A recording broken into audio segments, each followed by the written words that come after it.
Hai sahabat, senang Anda sudah menonton video-video saya yang saya tayangkan lewat channel YouTube saya.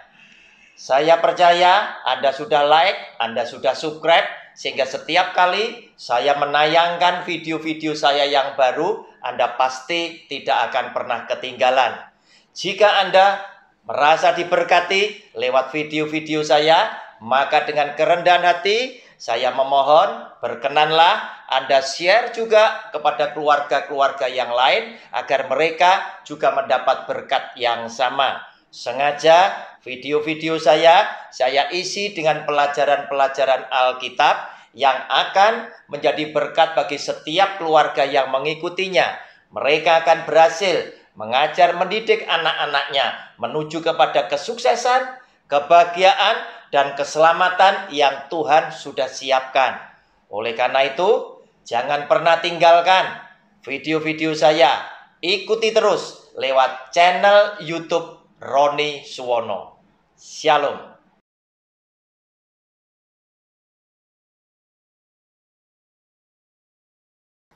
Shalom. Jumpa kembali dengan channel pribadi saya lewat program Sabar Selidiki Alkitab bersama Roni Suwono. Saudara, kita memasuki seri pelajaran baru dengan judul besarnya Khotbah seperti apa yang dibutuhkan oleh jemaat. Saudara, hari ini kita akan mencermati judul kecilnya adalah khotbah pengajaran lebih bermanfaat daripada khotbah praktis. Kita akan saksikan lebih dulu, Bapak Ibu yang dikasihi oleh Tuhan, dua ayat yang akan saya bacakan dari Yohanes pasal 3 ayat 16, kemudian Yohanes pasal 14 ayat yang ke-6. Senang Bapak Ibu yang sudah bergabung dengan saya, berkenan belajar bersama-sama dengan saya tentang firman Tuhan, sudah mempersiapkan alat tulisnya, juga sudah mempersiapkan Alkitabnya, supaya bisa dicatat, dan kemudian keterangan saya dicocokkan dengan Alkitab firman Tuhan ini, dan nanti setelah belajar bersama saya masih bisa direnungkan kembali untuk dipelajari lebih lanjut. Saudara, Yohanes pasal 3 ayat 16 demikian bunyi firman-Nya. Karena begitu besar kasih Allah akan dunia ini, sehingga ia telah mengaruniakan anaknya yang tunggal, supaya setiap orang yang percaya kepadanya tidak binasa, melainkan beroleh hidup yang kekal. Satu ayat firman Tuhan lagi dari Yohanes pasal 14 ayat yang ke-6. Yang demikian bunyi firman-Nya. Kata Yesus kepadanya, Akulah jalan dan kebenaran dan hidup. Tidak ada seorang pun yang datang kepada Bapa kalau tidak melalui Aku. Saudara, ketika kita dihadapkan dengan sebuah pertanyaan, sesungguhnya di zaman sekarang, khotbah semacam apa yang dibutuhkan oleh jemaat? Saya berkata, sesungguhnya semua khotbah, baik itu praktis atau yang bersifat pengajaran, sama-sama memberikan manfaat. Yang praktis, satu tempo dibutuhkan, khususnya yang praktis sepertinya khotbah yang sepotong-sepotong, tidak berseri, ya, itu memberikan kebutuhan saat itu juga, kebutuhan yang mendesak. Ketika ada persoalan, ada tekanan hidup, ada masalah, khotbah yang praktis seringkali juga memberikan manfaat untuk jemaat tertentu. Misalkan khotbah dengan judul "Jangan Takut". Nah, saudara, memberikan semangat, memberikan keyakinan bahwa kenapa jemaat tidak perlu takut menghadapi masalah. Ternyata karena engkau adalah anak Tuhan, Tuhan berjanji akan menyertai di dalam hidupmu sepanjang engkau adalah orang benar milik Tuhan. Sehingga tidak perlu takut. Jika engkau disertai oleh Tuhan, maka Tuhanmu akan menjadi penolong daripada persoalanmu, karena Dia adalah Allah yang lebih besar dari setiap persoalan yang sedang kita hadapi. Itu khotbah yang praktis. Namun memang khotbah yang memberikan pengajaran itu lebih bermanfaat dalam jangka panjang. Kenapa? Karena khotbah yang sifatnya memberikan pengajaran itu telah memberikan banyak pengertian bagi pendengarnya, bagi penontonnya, sehingga orang-orang yang diberi pengertian sesungguhnya ketika dia menghadapi masalah-masalah tertentu, maka dia sudah punya jawaban. Sehingga khotbah-khotbah praktis sesungguhnya sudah tidak terlalu dibutuhkan oleh orang-orang atau jemaat yang biasa kita bangun lewat khotbah-khotbah yang memberikan pengajaran. Kenapa? Karena pengajaran memberikan pengertian sehingga dia bisa mengambil sikap sendiri dan dia sudah tahu sesungguhnya apa yang dia harus lakukan ketika dia menghadapi masalah yang sedang dia hadapi.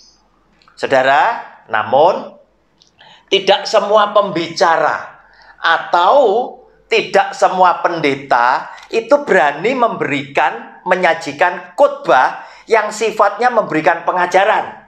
Kenapa? Karena pengajaran itu seringkali belum tentu disetujui oleh semua pendengarnya. Semua penonton belum tentu setuju. Bahkan di antara pendeta dengan pendeta juga belum tentu bisa sefaham. Bahkan bisa saja justru lewat pengajaran, pandangan atau pendapat dari seorang pembicara yang dia membaca Alkitab, mempelajari Alkitab, kemudian dia mencetuskan pendapatnya, pandangannya, bisa saja ini justru mendatangkan konflik di antara umat Kristen secara luas. Oleh karena itu, banyak pembicara atau pendeta yang mengambil pada jalur yang aman. Kalau bisa, nggak usah khotbah yang aneh-aneh. Kalau bisa, khotbah yang biasa-biasa, yang standar, yaitu kasihlah sesamamu manusia. Hiduplah penuh dengan kasih. Jangan membalas kejahatan dengan kejahatan, tetapi balaslah kejahatan dengan kebaikan. Itu standar. Dan hampir sesungguhnya semua pendengar sudah tahu. Nah, oleh karena itu sedikit sekali pembicara yang berani menyampaikan tentang pengajaran. Saudara, 2 ayat firman Tuhan yang baru saja saya bacakan, yaitu Yohanes pasal 3 ayat ke-16. Itu tadi berkata, karena begitu besar kasih Allah akan dunia ini, sehingga Ia telah mengaruniakan anaknya yang tunggal, supaya setiap orang yang percaya kepadanya tidak binasa, melainkan beroleh hidup yang kekal.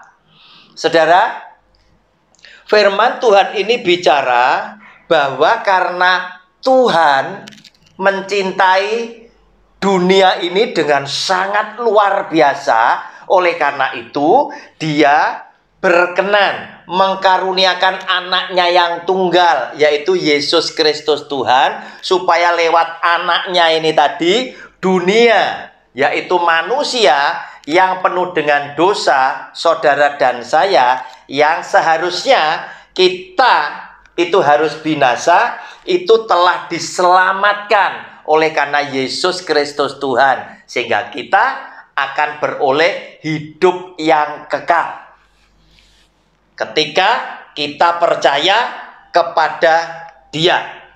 Nah, saudara, ayat firman Tuhan ini sesungguhnya hampir sama artinya, memiliki arti yang sama dengan firman Tuhan yang ada di dalam Yohanes pasal 14 ayat yang ke-6. Firman Tuhan ini disampaikan oleh Tuhan Yesus kepada para muridnya. Kata Yesus kepadanya, "Akulah jalan dan kebenaran dan hidup. Tidak ada seorang pun yang datang kepada Bapa kalau tidak melalui aku." Artinya, tidak ada seorang pun yang bisa sampai ke surga, sampai kepada Bapa jika tidak lewat aku. Karena untuk ke sana, akulah jalannya. Aku juga kebenaran. Jalan yang menuntun pada kebenaran, menuju kepada hidup. Aku juga hidup itu tadi. Sehingga siapapun yang ingin selamat, siapapun yang ingin sampai ke surga nantinya harus melalui aku. Nah, saudara, jika ini dikemas, khotbah ini dikemas, akhirnya akan membawa jemaat itu kepada sebuah pengertian bahwa ternyata untuk orang bisa selamat, untuk orang setelah hidup di dunia kemudian bisa sampai ke surga dalam hidup yang kekal, harus lewat Yesus Kristus Tuhan. Kenapa? Karena ternyata Dia juga adalah satu-satunya hakim yang nanti akan menghakimi orang yang hidup dan orang yang mati. Karena apa? Karena Dia satu-satunya hakim, juga satu-satunya pemilik daripada hukum tersebut. Sehingga pemilik dari hukum itu juga sekaligus sebagai sang hakimnya yang adil satu-satunya, yang nanti akan mengumpulkan semuanya umat manusia untuk dihakimi menurut perbuatan mereka masing-masing. Saudara, oleh karena itu firman Tuhan ini disampaikan oleh Tuhan Yesus karena Tuhan Yesus kepingin bukan cuma memberikan khotbah yang praktis saja, walaupun yang praktis tetap penting, tetapi Tuhan Yesus suka memberikan pengertian kepada para muridnya, supaya lewat pengertian itu tadi, para muridnya akhirnya memberikan kesimpulan di dalam hatinya, dan para muridnya bisa menyampaikan pengajaran Kristus kepada orang-orang lain yang harus Injil diberitakan. Nah, saudara, lewat dua ayat ini tadi, para rasul tentunya mereka mendengar. Para rasul tentunya juga menyaksikan apa saja yang dilakukan oleh Kristus, baik ketika Dia menyampaikan isi hatinya lewat firman-firman sebagai nasihat untuk hidup orang yang hari itu datang mendengarkannya, atau Tuhan Yesus membuat mukjizat dan lain sebagainya, sehingga akhirnya mereka punya kesimpulan. Itulah hasil dari sebuah pengajaran, yaitu ketika Petrus dan Yohanes harus menghadapi meja pengadilan oleh para tokoh agama, hanya oleh karena gara-gara mereka berdua sedang memasuki bait Allah. Kemudian di depan pintu gerbang bait Allah ada orang lumpuh yang selalu mengharapkan sedekah bagi setiap orang yang memasuki bait Allah tersebut. Nah, saudara, orang lumpuh ini tadi sudah dikenal oleh banyak orang bahwa dia lumpuh sejak dia lahir. Nah, saudara, apa yang terjadi ketika tatapan orang ini menatap mata Petrus, Petrus dan Yohanes langsung tahu bahwa apa yang dimaksud oleh orang tersebut. Dia minta supaya Petrus dan Yohanes memberikan sedekah. Tetapi apa yang dikatakan oleh Petrus pada waktu itu? Nah, saudara, itu terjadi pada Kisah Rasul pasal 3 ayatnya yang ke-6. Petrus berkata, tetapi Petrus berkata, emas dan perak tidak ada padaku, tetapi apa yang kupunyai kuberikan kepadamu. Demi nama Yesus Kristus orang Nazaret itu, berjalanlah. Nah, saudara, seketika orang ini sembuh dan berjalan.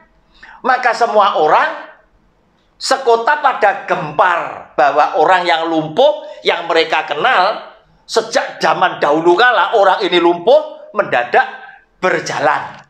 Tentunya orang ini mulai bersaksi bahwa siapa yang menyembuhkan dia. Maka Petrus dan Yohanes ditangkap dan diinterogasi, disidang. Dengan kuasa nama siapa engkau menyembuhkan orang lumpuh ini sehingga orang lumpuh ini berdiri dan berjalan? Saudara, ternyata inilah hasil pengajaran yang diterima oleh Petrus dan Yohanes ketika mereka menyaksikan apa yang dilakukan oleh Kristus sebagai Tuhan dan Gurunya. Lumpuh berjalan, buta melihat, kusta disembuhkan, mati dibangkitkan, dan kepada orang miskin diberitakan kabar yang baik. Inilah kesimpulan mereka. Mereka mengatakan bahwa oleh karena nama Tuhan Yesus itu tadi, dan ada ayat yang luar biasa dari kesimpulan mereka akibat pengajaran, yaitu saudara, silakan dibuka di dalam Alkitab saudara, ada pada Kisah Rasul pasal 4 ayat 10 sampai dengan ayat ke-12. Maka ketahuilah oleh kamu sekalian dan oleh seluruh umat Israel bahwa dalam nama Yesus Kristus orang Nazaret yang telah kamu salibkan, tetapi yang telah dibangkitkan Allah dari antara orang mati, bahwa oleh karena Yesus itulah orang ini berdiri dengan sehat sekarang di depan kamu. Yesus adalah batu yang dibuang oleh tukang-tukang bangunan, yaitu kamu sendiri. Namun ia telah menjadi batu penjuru, dan keselamatan tidak ada di dalam siapapun juga selain di dalam nama Dia. Sebab di bawah kolong langit ini tidak ada nama lain yang diberikan kepada manusia yang olehnya kita dapat diselamatkan. Saudara, inilah hasil daripada sebuah pengajaran, yaitu kesimpulan yang melekat di hati Petrus dan para rasul yang lainnya, bahwa ternyata di bawah kolong langit ini tidak ada nama lain kecuali nama Yesus Kristus Tuhan. Orang bisa diselamatkan di dalam hidup yang kekal.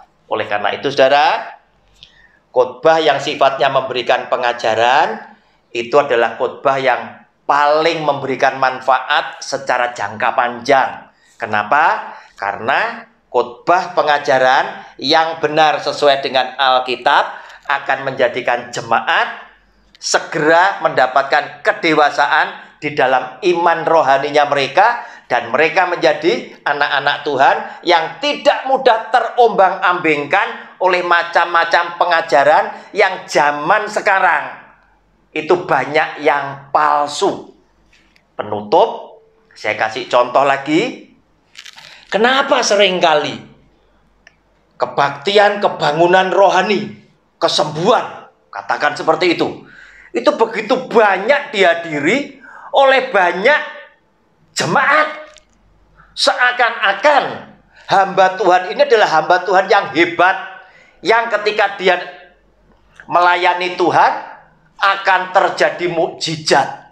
Saudara, persoalannya sederhana, karena Jemaat yang datang adalah jemaat yang tidak ngerti dan tidak tahu dan tidak bisa. Hadirkan mukjizat itu sendiri di dalam hidup rumah tangganya.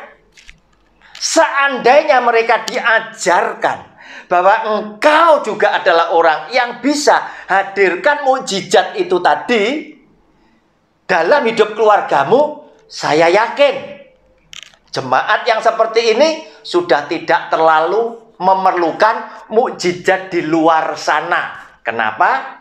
Karena sebagai anak-anak Tuhan, mukjizat adalah sesuatu yang biasa terjadi di dalam kehidupan saudara dan saya. Karena mukjizat tidak lain adalah pertolongan Tuhan, kasih sayang Tuhan ketika saudara dan saya sedang tertekan dengan masalah. Dia datang memberikan kelegaan, dia datang memberikan kelepasan, dia datang menolong dan memberkati saudara dan saya. Oleh karena itu, saudara, belajar Alkitab dengan sungguh-sungguh, memberitakan firman juga dengan pengajaran, sehingga lewat pengajaran itu, saudara akan mendapatkan sebuah pengertian yang menjadikan iman saudara dan saya boleh semakin dewasa dan menjadi semakin teguh. Shalom, kita akan berjumpa dengan video yang kedua. Haleluya, amin.